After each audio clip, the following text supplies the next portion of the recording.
Hey guys, today I got a battle for you against Polarrzo. Polarrzo, I probably screwed up the name, my bad. So yeah, I'm leading off with a Qwilfish who was at the time of the battle NU. And I'm gonna go for a waterfall because I know I can 2-hit KO his Illuminize. He goes for the Encore and locks me into waterfall. Now, right here I was thinking about switching into Magneton, my electric type, to take out the incoming probable water type. And I decided not to, so that because it's too early to predict. But right here, I was slapping myself for not switching into Magneton, because that would have made me look pretty dang pro. So anyway, I switch back Semtex and bring in my Cradily, which is just Cradily is just freaking epic. It's special defense and everything, and in Sandstorm it's even better, but this one's made to function outside of Sandstorm. Oh yeah, so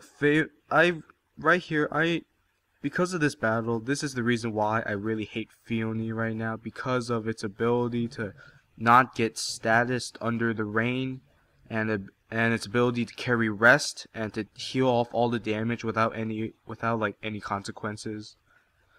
So this Phiones are like really powerful, especially in the rain, as I said. And right here, it's pretty obvious what its whole moveset is gonna be. It's gonna have Rain Dance, Surf, Ice Beam, and Rest.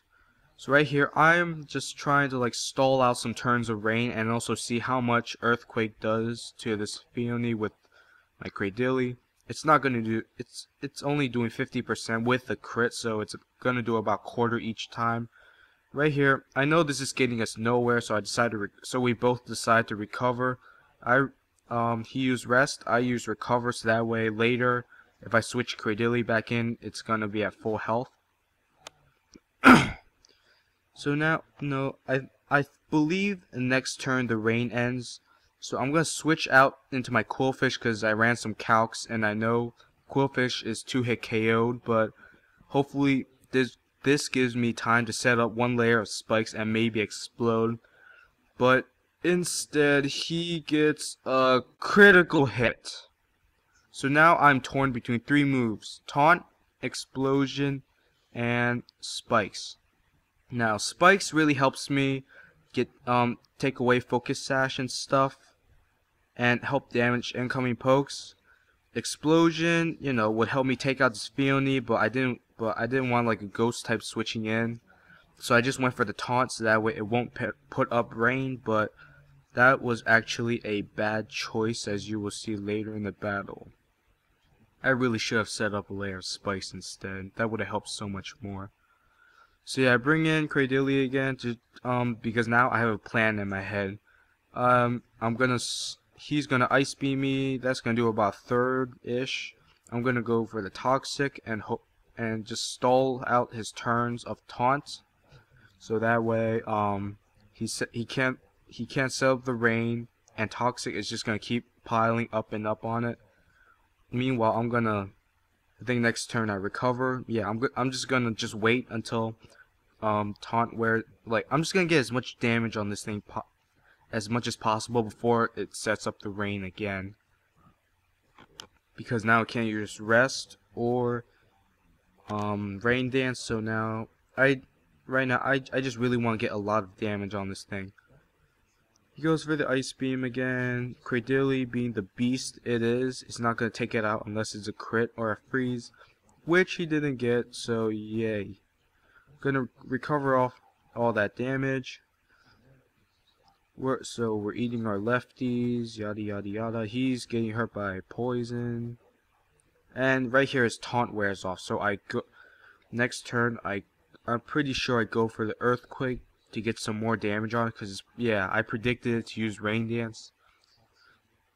I'm gonna go for Earthquake and bring it down to about half. Yep, half. Now he has Rain Dance up again. Now for another 5 turns there's gonna be rain. He gets rid of the Toxic. Now we're just eating our lefties.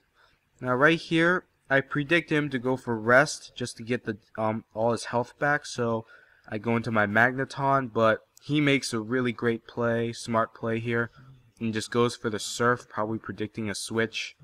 And I thought Magneton could take one surf, but then I forgot that the rain was up and it boosts all water type attacks by 50%.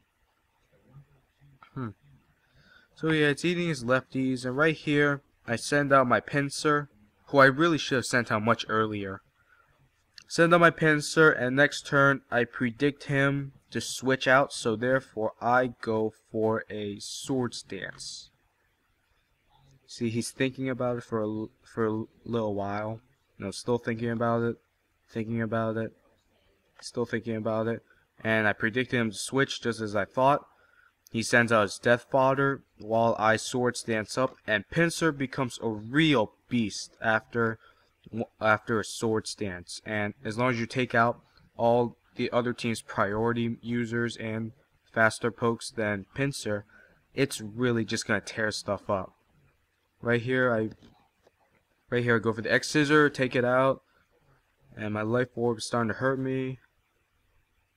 Rain's still falling, and right here, he's gonna switch into his what do you switch into? He's thinking about. He switches into Rampardos, and I knew the only reason he would do this is because he has a sash on. He could take an Earthquake and then hit me back with a Stone Edge, and this is why I regretted not putting up a layer of spikes, because I would have gotten rid of his sash. Then he wouldn't have survived and set up. Then he wouldn't have set up a Rock Polish and potentially swept me. So then everything decided on the next turn whether or not his Stone Edge will miss or not. I'm looking at my switch-ins, nothing I can do. He goes for his Stone Edge but misses, which really determined the entire battle. Now I'm able to take him out with an X Scissor. And right here, I'm going to spoil it for now. I sweep his entire team. So yeah, this was a really great battle, Polarrzo. Sorry I screwed up your name. Go check him out. He's a good battler and a really nice guy. He didn't flame or get mad because Stone Edge missed like most people I know probably would do. So yeah, I have a question for you guys. What do you guys think about Heracross moving into UU? I personally think it should have stuck into BL because right off the top of my head, the only counter I can think of is Moltres. And I know that Heracross can probably KO Moltres after Stealth Rocks with like close combat or something. It probably wouldn't KO, but it'll bring Moltres down so low that it'll have to roost up if it plans on surviving and being used for the rest of the game. And this gives you a free switch into another poke to take out Moltres. Plus, like Pokemon, like other bug types like Pinsir and Scyther, well, maybe not Scyther, but mostly Pinsir, Pinsir is just one heck of a tank. It is just amazing, really. And I don't understand why, people don't see that. They all use stuff like Scizor and stuff.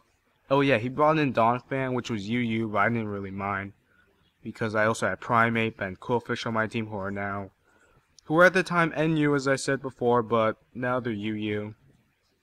So yeah, this is why I really don't like Heracross being in UU, because now it's going to be the best bug type in UU. Blah, I can't speak. Blah, so now it's going to be the best bug type. Pinsir is just going to be even ignored more.